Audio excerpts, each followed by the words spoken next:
Okay, so we did have this up and running earlier on some life support hooked up with a garden hose and then straight up to the water tube. This is what we used because our lower unit is busted. So I just had some water flow going through there and started it up for a little bit. But I want to talk about the fuel pump here.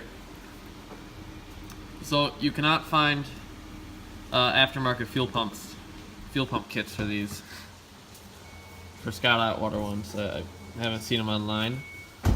This is a diaphragm for the 40 horsepower, so that would go in there like that. And this is a diaphragm for 7.5 horsepower Scott Atwater. And you can see this one's pretty well shot.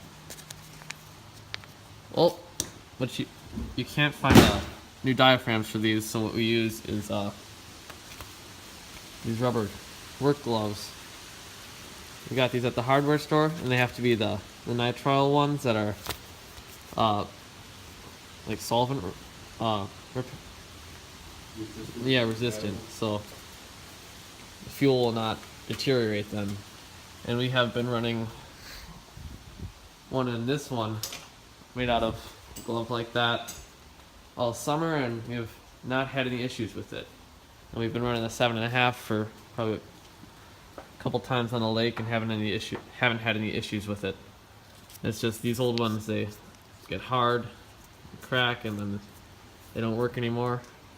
So usually if you have one like this, it will run at low speed, but once you get it up at full throttle, it will run for a little bit and then start to die off. And this just needs to be redone. And then also, there's a fuel bowl under there, helps clean that out, and then there's a screen on there too. So, then we got all new fuel lines here too.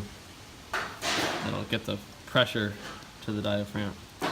So these smaller ones are a single stage one. They only rely off this one, this bigger circle.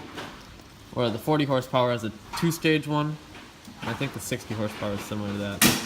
But yeah, it pumps most of the fuel here over to this one, and then this one pumps it to the carb, I think. And it's the same, basically the same system as one in like a Mark 20 or something.